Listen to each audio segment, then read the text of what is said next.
Oi, bem-vindo, bem-vinda ao nosso estudo da Bíblia, através desse programa que se chama Classe de Professores. Como você sabe, a gente estuda a Bíblia toda semana, através da lição da Escola Sabatina ou das lições da Escola Sabatina, né? Nesse trimestre, a verdade presente em Deuteronômio. Nós estamos começando um novo trimestre, olha que coisa maravilhosa, né? É o último trimestre do ano, outubro, novembro e dezembro.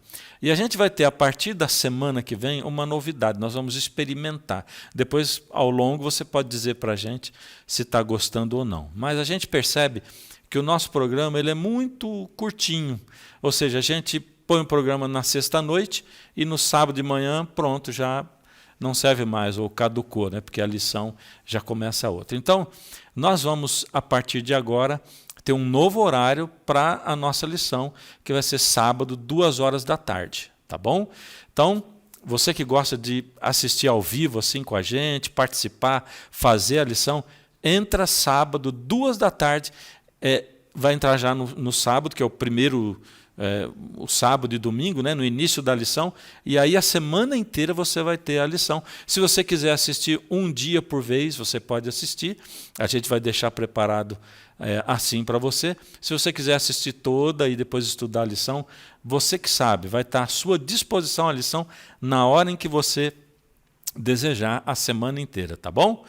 Maravilha, compartilha o nosso link com pessoas, outras pessoas. Se você gosta do estudo, conhece outras pessoas, compartilha com elas também, tá? Vamos lá, apresentando o nosso trio aqui. É um trio bastante conhecido já, né?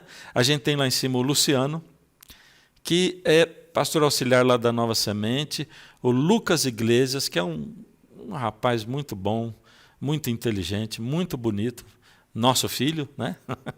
Mas ele é professor de teologia lá no NASP, e o Andrei, que trabalhou comigo também, na época que eu trabalhava na Nossa Semente como pastor auxiliar, e que agora é pastor do Jaguaré, né, Andrei?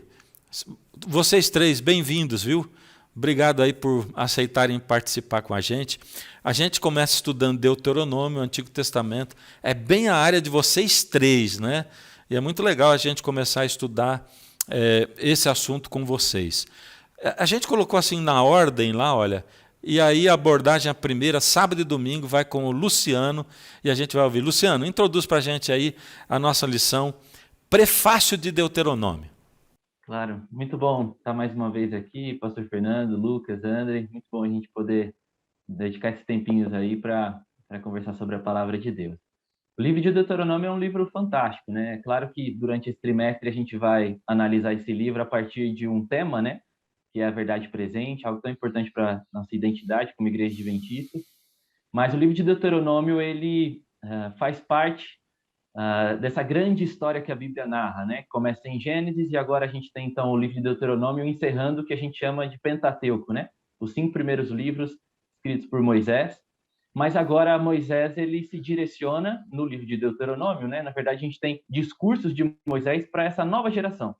Não é a geração que saiu do Egito, porque eles foram infiéis. A gente lembra da história lá em Números 13 e 14, né? Que o povo de Israel não confia de que Deus é capaz de cumprir o que ele prometeu e fazer o povo entrar na terra prometida. Então, agora, para essa nova geração, Moisés relembra a aliança que Deus fez no Sinai, a lei, a importância de guardar os mandamentos e do relacionamento que Deus intencionou ter com o povo de Israel. A missão que o povo de Israel carrega também.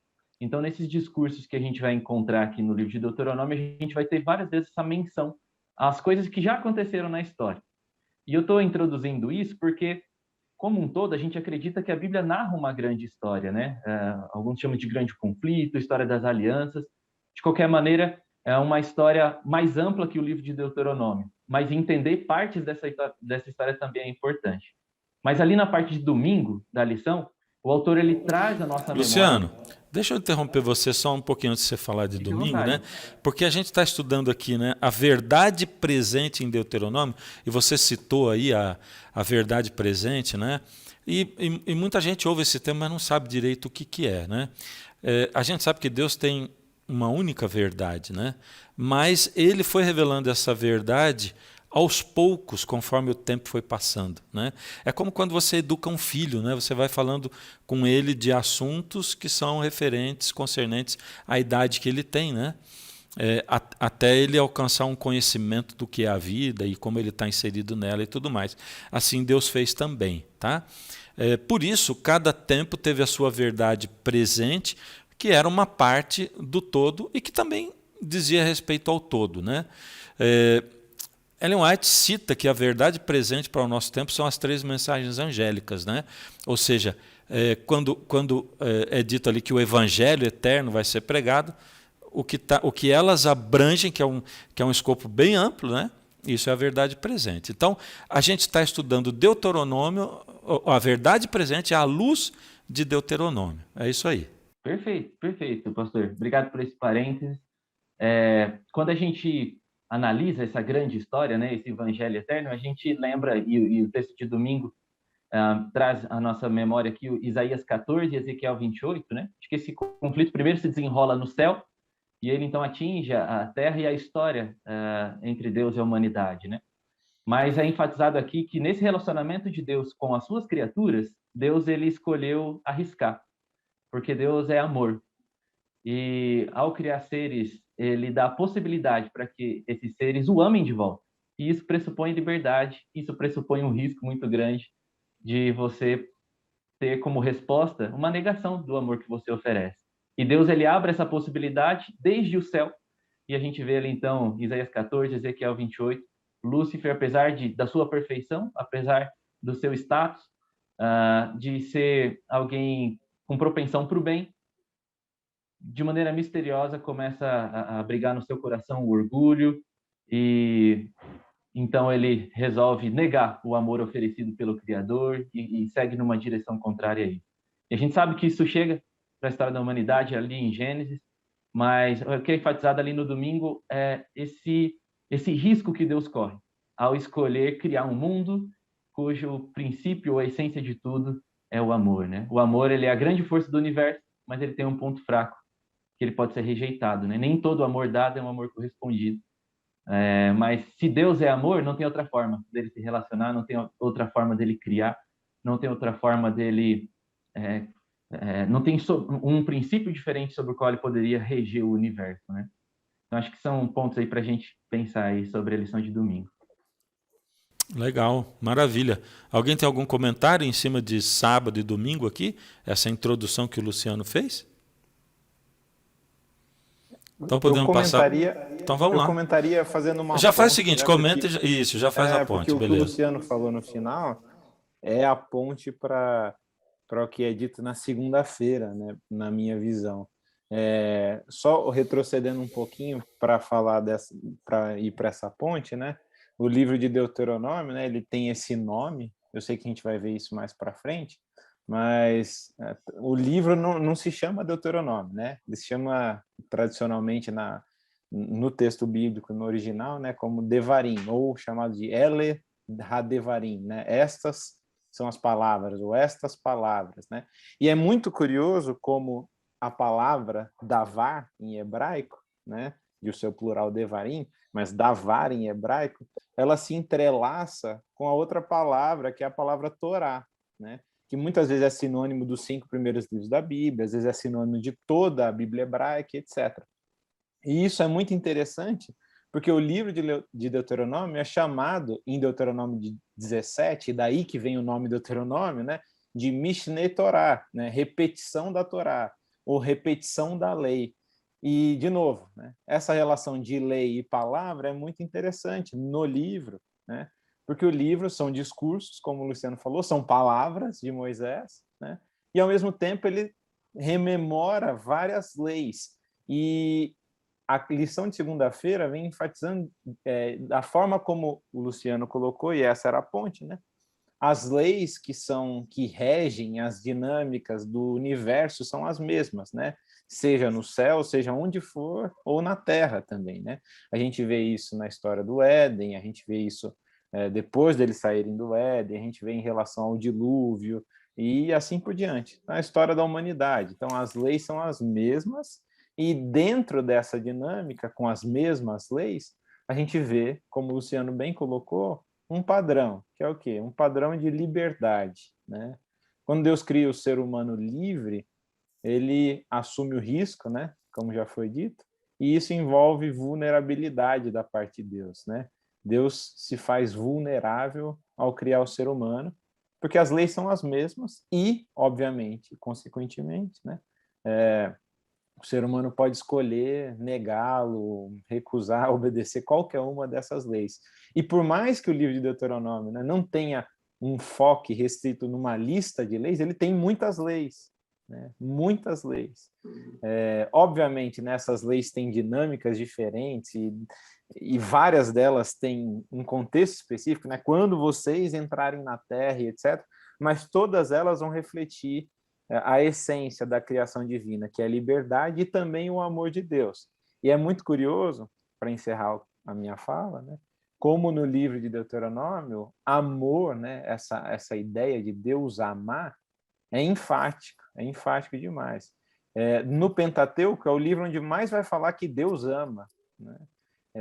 Tanto é que tem o capítulo 17, eu tinha separado 2 versículos, desculpa, 7, tinha separado 2 versículos aqui em específico, onde fala do motivo de Deus ter libertado o povo, né? No 7, 7 e 8 fala assim, Deuteronômio 7, 7 e 8, né? O Senhor os amou e os escolheu, não porque vocês eram mais numerosos do que os outros povos, pois vocês eram o menor de todos os povos, mas porque o Senhor os amava, e para cumprir o juramento que tinha feito aos pais de vocês, o Senhor os tirou com mão poderosa e os resgatou da casa da servidão, do poder de Faraó, rei do Egito. Então, assim, foi porque ele amava.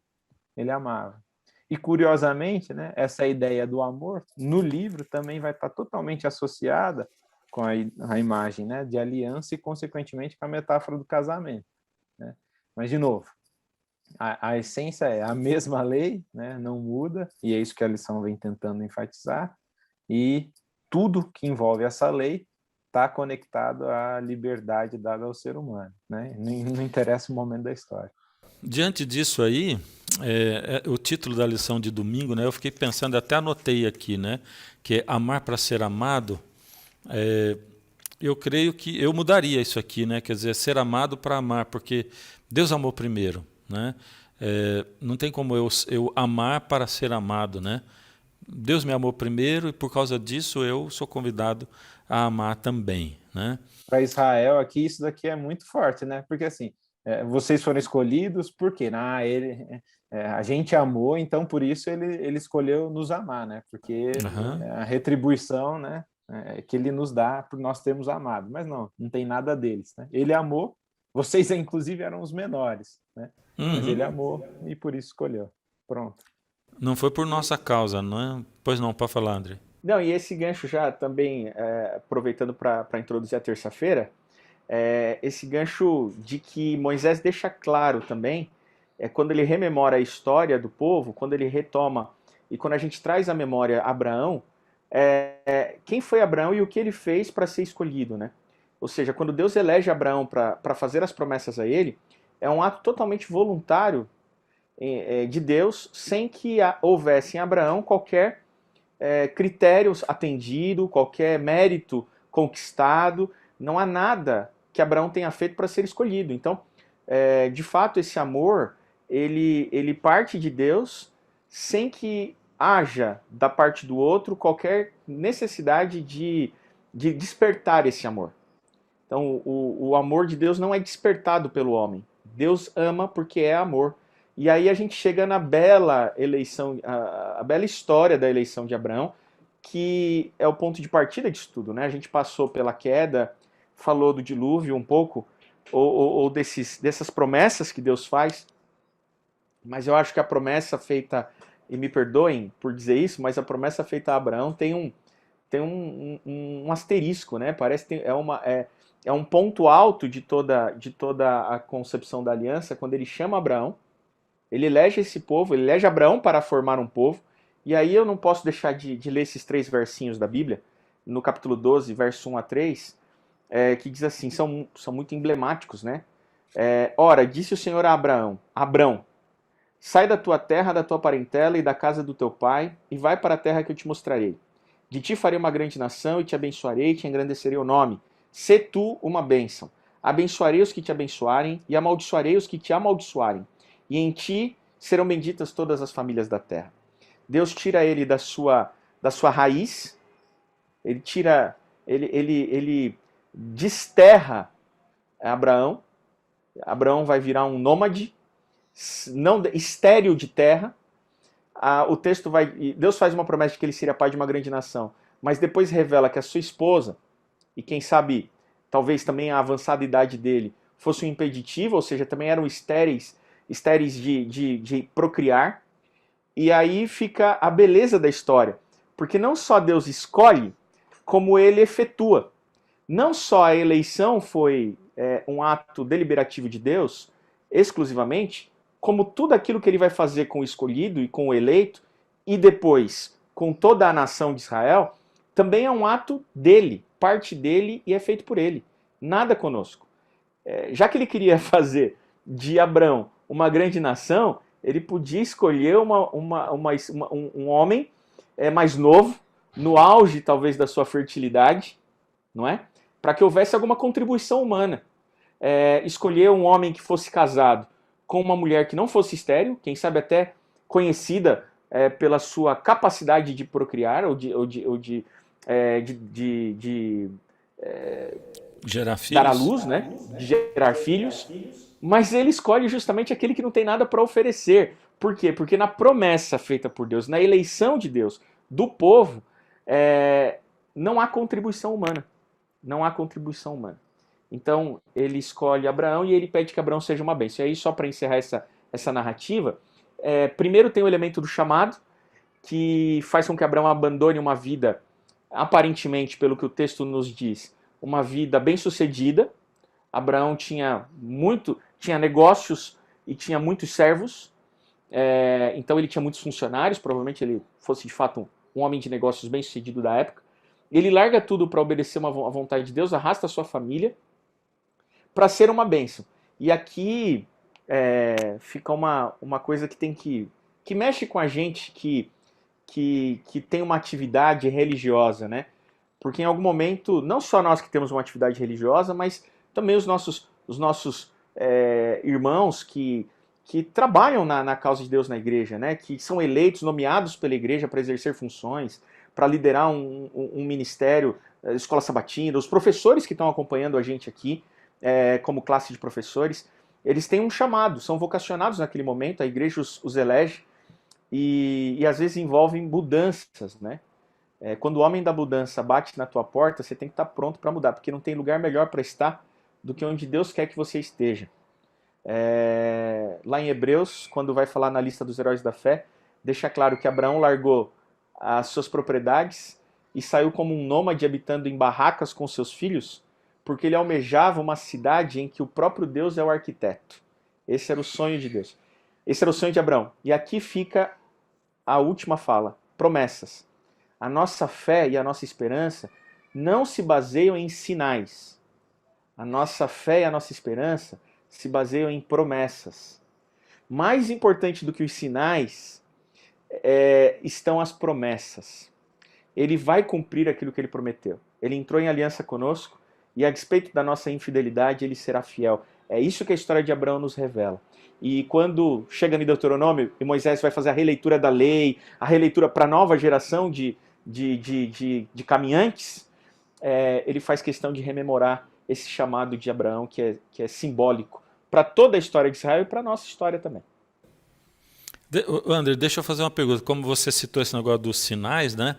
Isso quer dizer que você não acredita na escatologia? Como é que é? De maneira nenhuma. Eu estou perguntando porque eu acho que é interessante a gente deixar claro isso, sabe? Eu acho assim, pastor. Eu acho que não. A realidade é o seguinte, os sinais eles existem para apontar para algo. Eles não são um fim em si mesmo.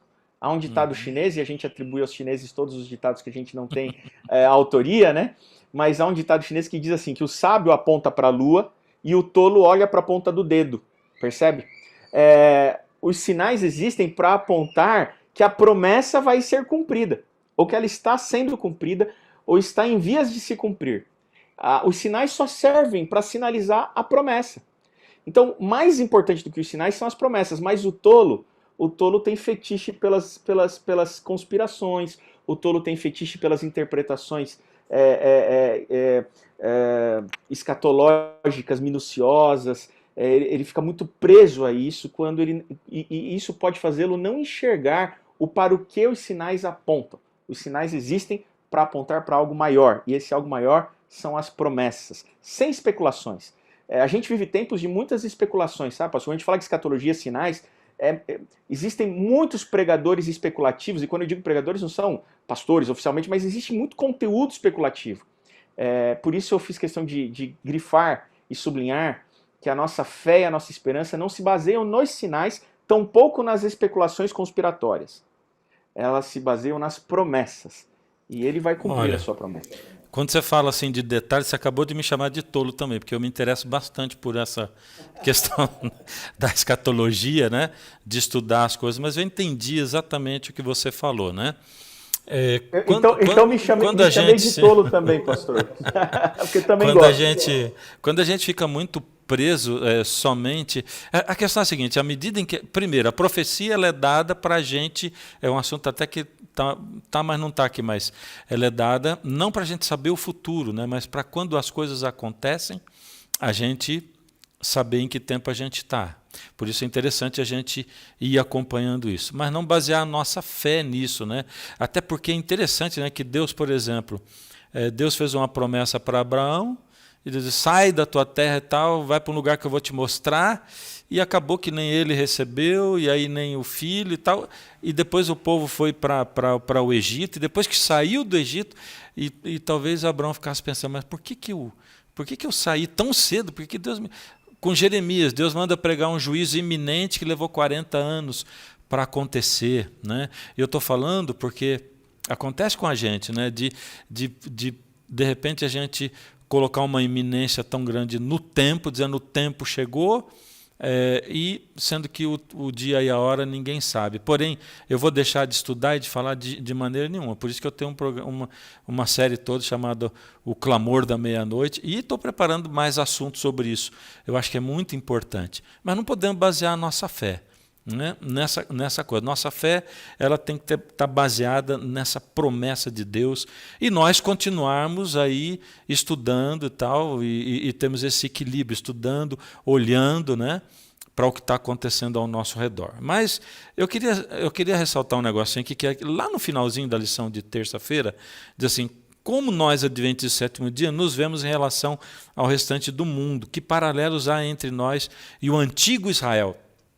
E aí é um negócio assim, traz para nós hoje, né? Isso traz para nós hoje. E eu queria colocar para vocês isso, né? Porque eu vejo que Israel ele tinha muito esse negócio de somos filhos de Abraão, somos descendentes de Abraão, somos o povo escolhido, né? E eles eram mesmo, mas não por mérito deles, né? E hoje eu sempre olho para mim mesmo, eu tenho que tomar cuidado, né? Quando eu, desde pequeno, aprendi a respeito da verdade presente, né? Quando eu aprendo sobre essa luz tremenda que Deus deu a nós todos e que nós cremos, lógico que temos uma luz assim de sobejo, né? Mas o que isso traz para nós de vantagem? Traz para nós uma responsabilidade, né? Maior ainda, porque quanto mais eu conheço, mais responsável eu sou, né? E o chamado de Abraão era um chamado para servir, assim como o nosso chamado é um chamado para servir, né? Embora é mentira que eu seja o remanescente, de maneira alguma. É mentira que isso seja bom, que seja um privilégio, de maneira alguma. Mas, de novo, né? Eu não posso eu não posso me basear nisso e dizer assim, eu sou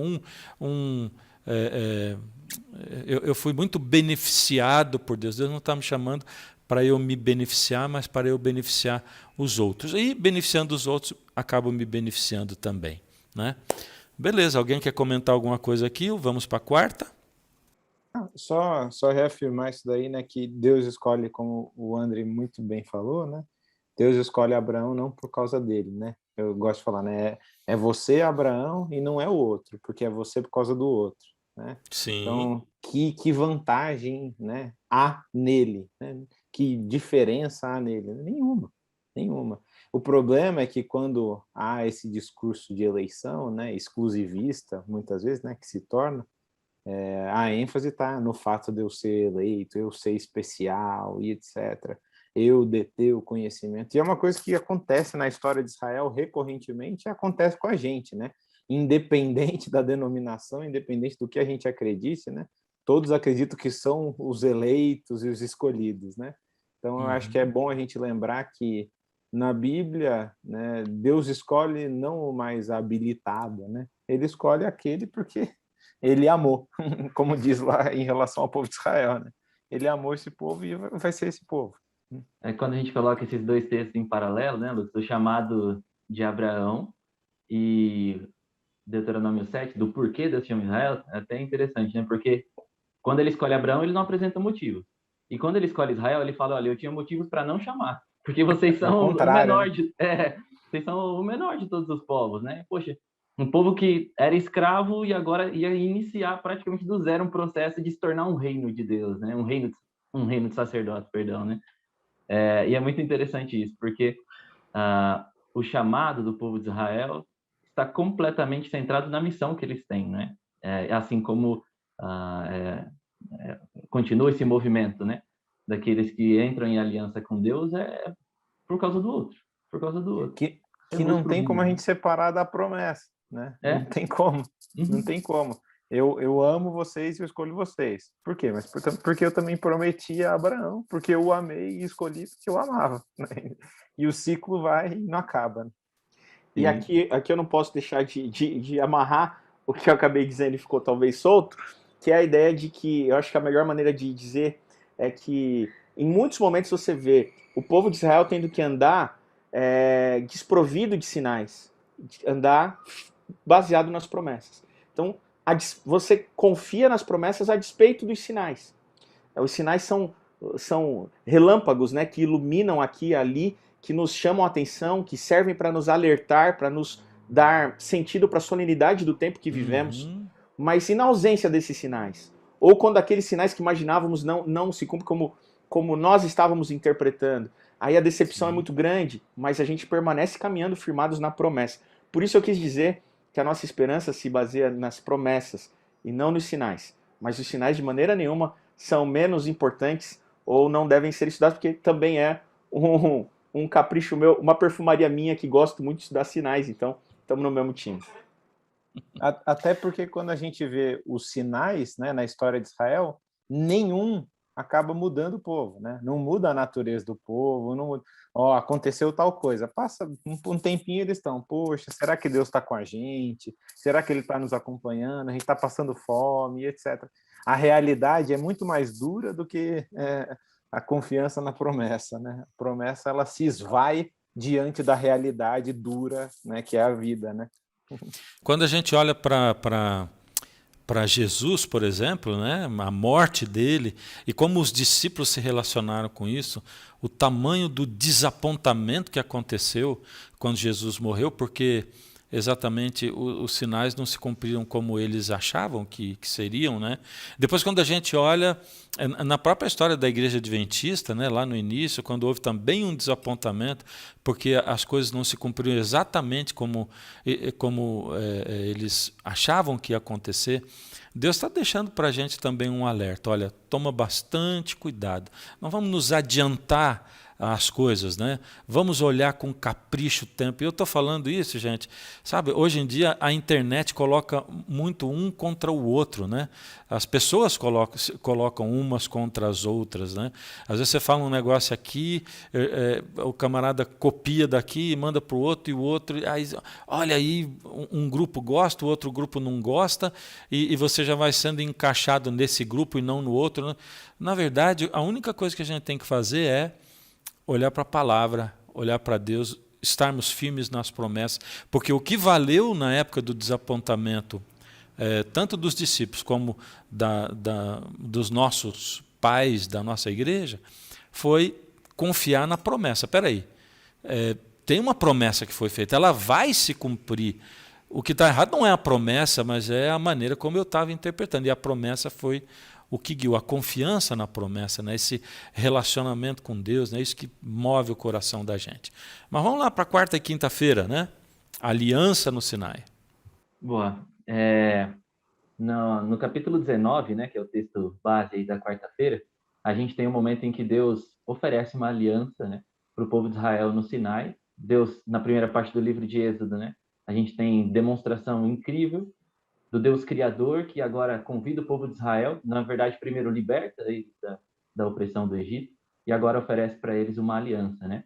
E essa aliança ela é marcada por algumas características, ou seja, Deus ele abre o jogo, né, nesse relacionamento para dizer, olha, o meu sonho é esse daqui, ó. E aí, antes de vocês decidirem se vocês querem fazer parte ou não desse relacionamento, eu quero que vocês ouçam, né? E aí Deus ele fala, olha, eu gostaria que vocês, se vocês ouvirem e guardarem a minha aliança, vocês então serão a minha propriedade peculiar dentre todos os povos, vocês serão uma nação santa e um reino de sacerdotes, né?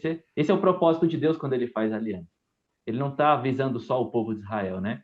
E isso fica muito claro quando a gente olha para o que significa, né? Ser uma propriedade peculiar. Talvez aqui poderia ser uma característica, né? Do qual eles poderiam se orgulhar. Por quê? A propriedade peculiar, essa palavra segular no Antigo Testamento, ela vai aparecer principalmente em dois contextos. O primeiro é de um rei que tem um tesouro especial, um tesouro próprio, né?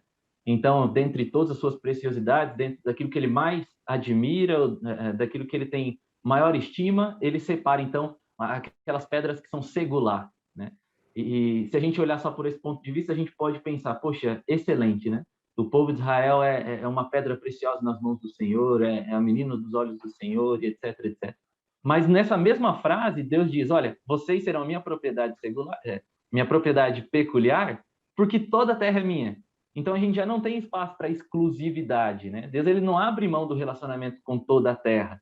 Ele não deixa de ser rei sobre toda a terra, mas ele está separando um povo para um relacionamento próximo. E aqui vem o segundo uso da palavra segular, né? Na Bíblia.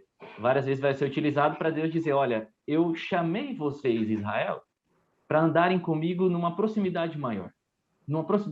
Mas isso não é só por vocês. E aí a gente precisa voltar à história de Abraão, né? Porque a aliança do Sinai nada mais é do que o cumprimento de uma promessa que Deus fez para Abraão muito tempo atrás. Mas o sentido é o mesmo. Vocês vão ser uma bênção para o mundo.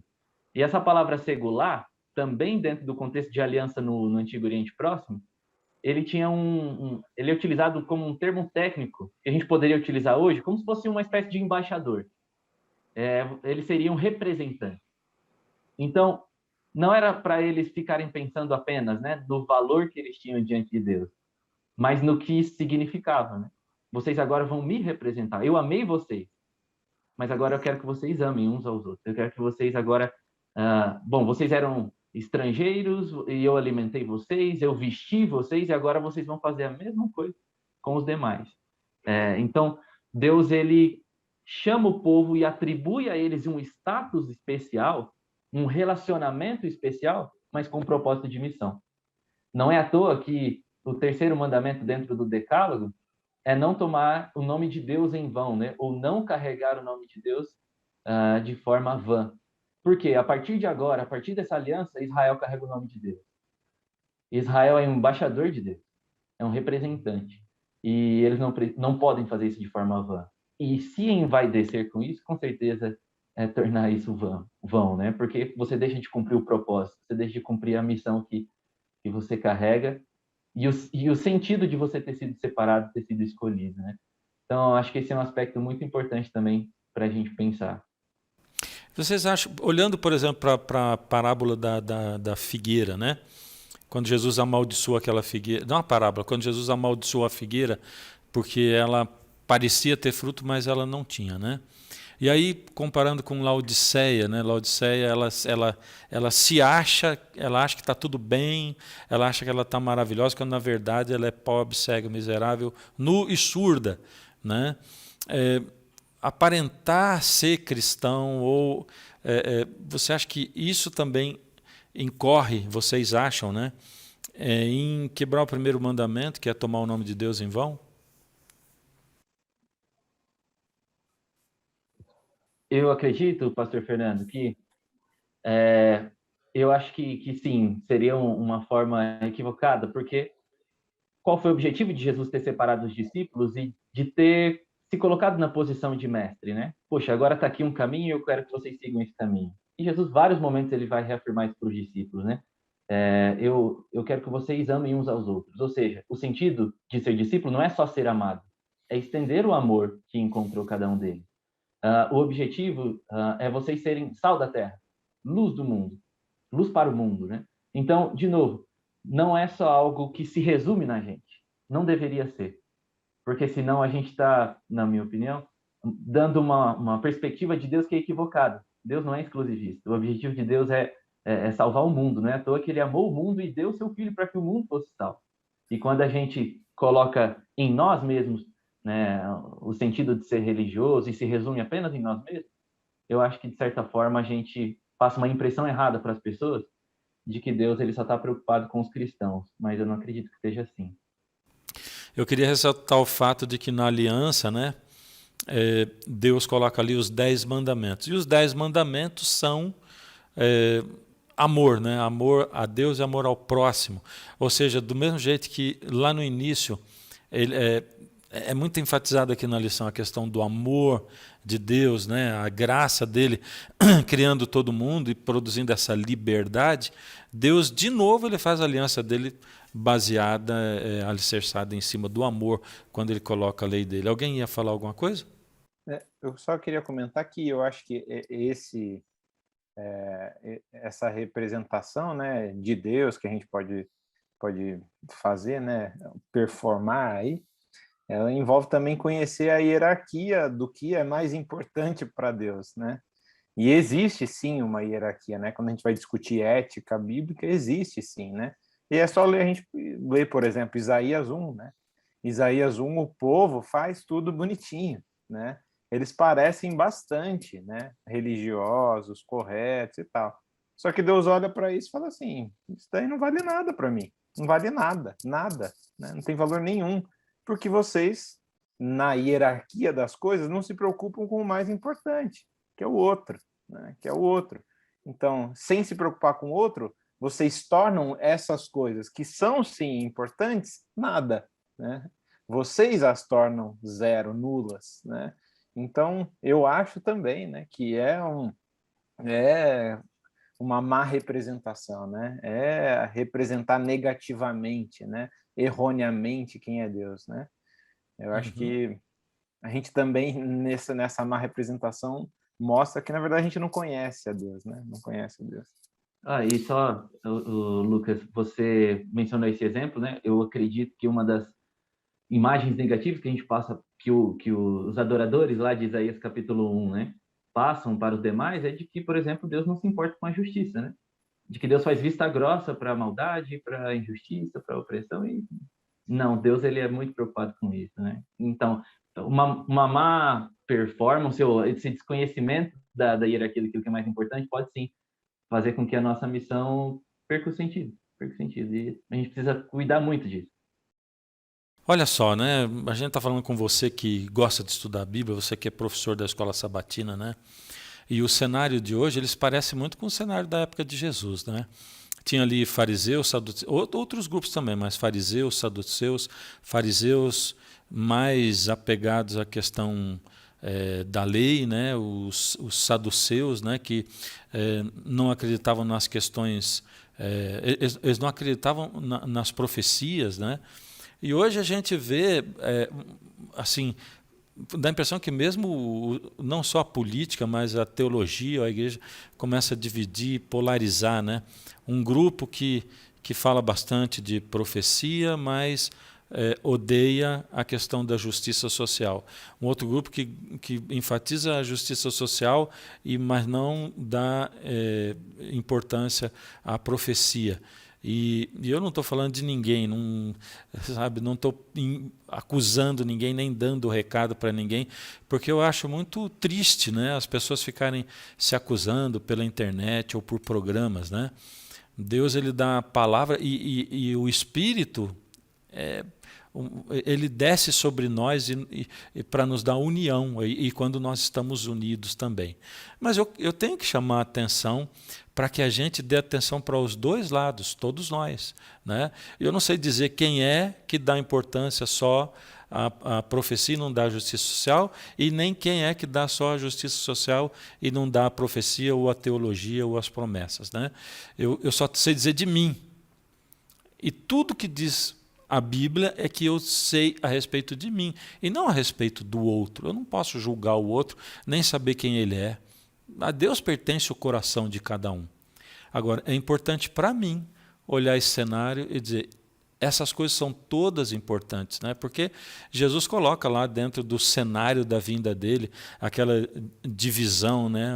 Onde ele diz assim, você não cuidou de mim, tal, e você cuidou de mim quando eu tive fome, quando eu tive sede e tal. Então, dentro desse cenário escatológico, também está ali a justiça social. Não que eu vá levantar bandeira de um partido e tal, mas que eu vá viver. Deus convida a gente para viver do mesmo jeito que Jesus viveu, né? Buscando atender as pessoas nas suas necessidades, aonde elas estão e tudo, sabendo que o reino não se resume a esse mundo. É um reino eterno, mas nós estamos fazendo isso para buscar as pessoas para o reino eterno, né? Que Deus dê para nós todos, para você, para mim, para nós todos, essa sabedoria, porque os tempos dos quais a gente vive são tempos difíceis, onde uns categorizam os outros e acusam os outros. Que a gente não faça parte, né, de nenhum grupo, mas a gente faça parte somente do grupo que busca a Deus, e que a gente não taxe, não coloque um selo nas pessoas dizendo assim, esse é aquilo ali, aquele é aquilo ali, mas que a gente conviva junto, admoeste uns aos outros em amor, né? Vamos para o último dia, quinta-feira, apostasia e punição. Na quinta-feira, a ênfase envolve as consequências da desobediência, né? Diz o texto que inicia o dia, fala, ele apresenta a resposta do povo a essa oferta de aliança que Deus faz. Então, lembrando da ordem, né? Deus liberta e depois propõe, né, uma aliança, e a resposta do povo à aliança que Deus propõe, que o Luciano enfatizou, tudo que o Senhor falou, faremos. E o texto continua, né? Se a gente lê no original, faremos e obedeceremos, né? Essa é a resposta do povo, né? A gente estudou a aliança, lições, né, atrás, e viu toda aquela dinâmica que envolve, por exemplo, os padrões de aliança do Antigo Oriente Médio, por exemplo, suzerano-vassalo, onde há uma parte, né, legal daquele que é protegido pelo suzerano, de cumprir com as leis e etc. e tal. Eu queria só enfatizar uma coisa desse dia, que eu acho que é um problema muito sério, que tem mais a ver com a realidade atual nossa do que com a realidade de Israel, né? Começando por Israel. Israel, ele é escolhido por um propósito específico, eles estão entrando na terra com um propósito específico, é o quê? Vou fazer de vocês uma grande nação, vocês vão ser bênção como uma grande nação. E assim como uma grande nação, vocês aceitam entrar nesse acordo? Né? Aceitamos.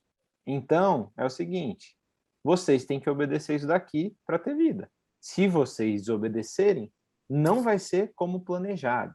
E aí vem a questão que eu queria enfatizar. Isso não significa que a religião, ou que a vida espiritual, que a vida religiosa, como cada um preferir gostar de chamar, ela funcione na dinâmica de causa e efeito, né? Desobedeci os mandamentos de Deus. Então, me apostatei. Estou sofrendo punições por isso. Deve ser por isso que eu estou sendo punido por Deus. Não existe isso. Existe, sim, na dinâmica específica que Deus combina com Israel, de vou fazer vocês uma grande nação, vocês vão ser bênção, e como nação vai ser assim, assim, assado. Por isso, se vocês obedecerem, vai acontecer isso. Agora, isso não significa que a minha vida, poxa, fui infiel. Então a punição veio porque eu fui infiel. Não existe. Tanto é que não existe isso claramente em vários livros da Bíblia, e o exemplo clássico é o livro de Jó, né?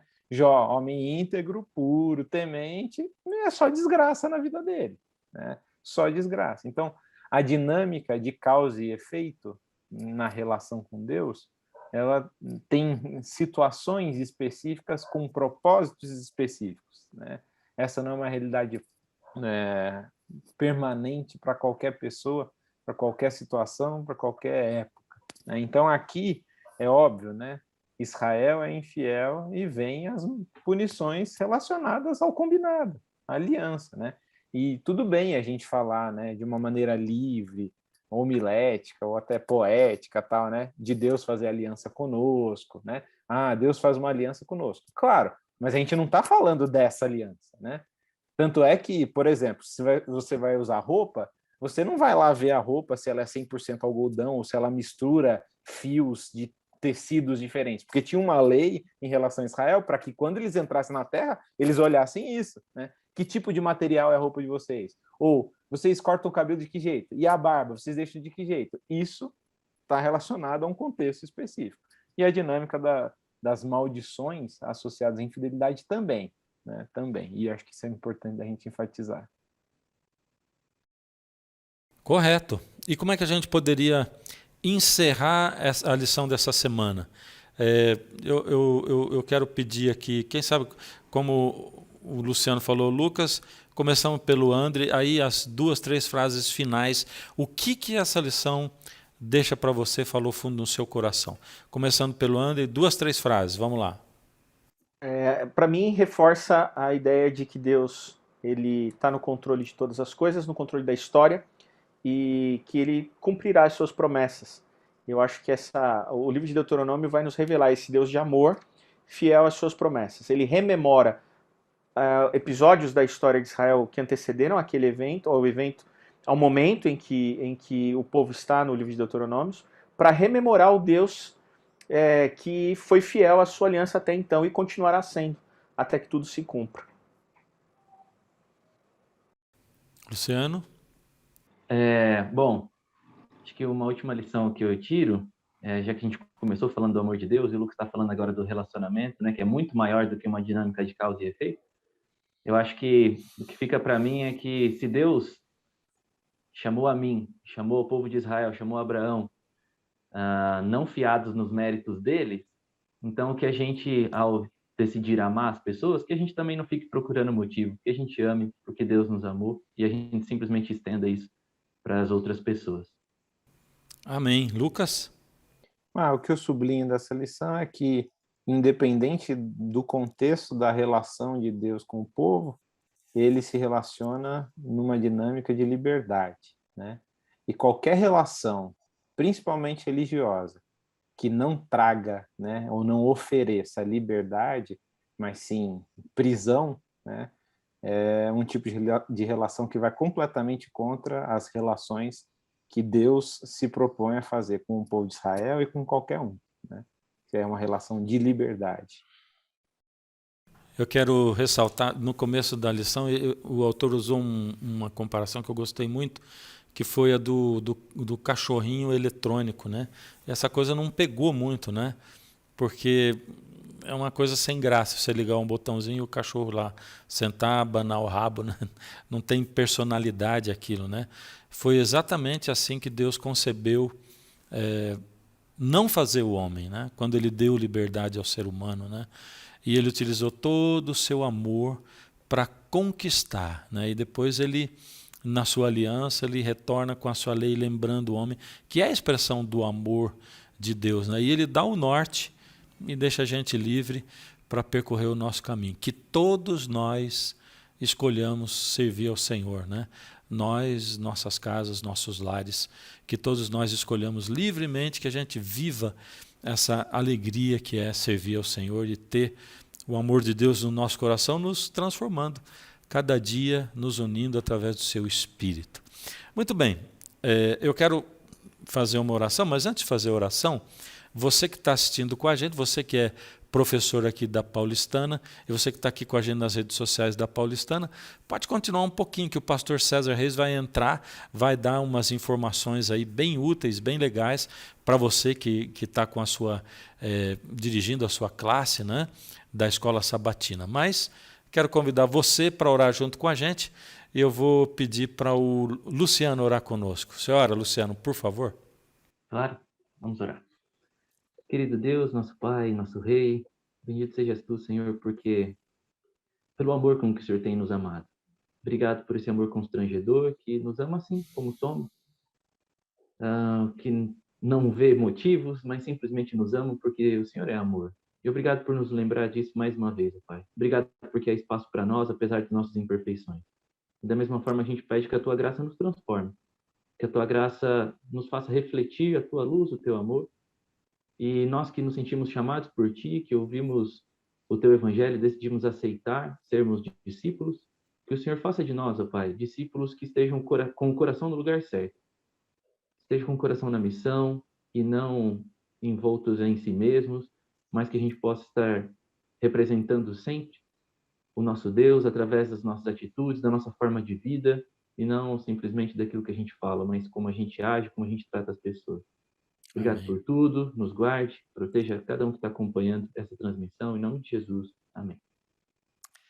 Obrigado, gente, aí, viu, por fazermos essa lição aqui juntos. Obrigado você pela sua audiência. Continua aí com o pastor César. Deus abençoe a todos. Tchau.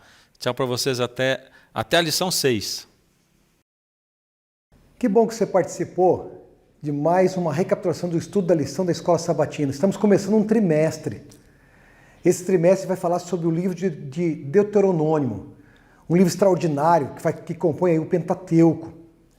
Está aqui nas minhas mãos a lição da Escola Sabatina. Você estudou hoje com o pastor Fernando. Quero te dizer que essa lição é uma lição extraordinária.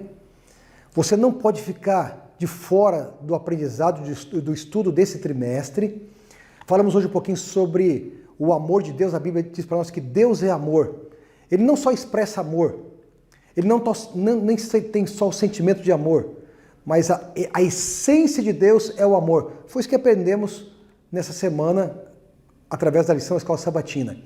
Neste domingo agora, dia 3, amanhã, dia 3 de outubro, nós vamos ter um mutirão da assinatura da Escola Sabatina, da lição da Escola Sabatina. Eu tenho aqui nas minhas mãos aqui, depois você vai poder olhar um pouquinho melhor. Nós chamamos esse projeto de Maná.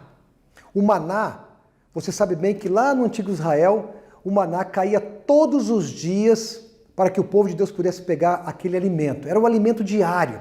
Diariamente eles recebiam o alimento, mas não podia guardar para o dia seguinte. Você lembra bem dessa história, né? Só na sexta-feira que se pegava em dobro. Ou seja, o maná ele deve ser um estudo diário. Diariamente estudando a palavra de Deus. Domingo agora, dia 3 de outubro, nós vamos ter então um mutirão de assinaturas da lição da Escola Sabatina. Claro que não é para este ano, é para o ano de 2022. Mas você tem que se preparar agora para receber o alimento em 2022.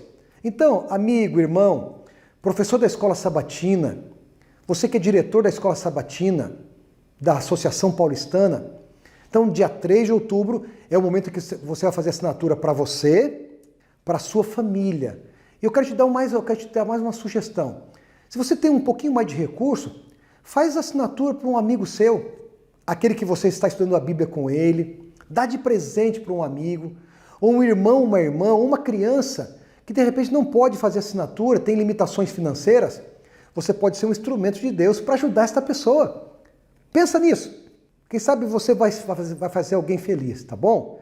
Então, neste domingo, nós vamos ter um mutirão de assinatura, nós chamamos de um maná espiritual. Espero que você tenha sido abençoado com o estudo dessa semana, que Deus te abençoe, que Deus te guarde, que você tenha um sábado muito feliz na bênção e na companhia do Senhor. Um forte abraço para você.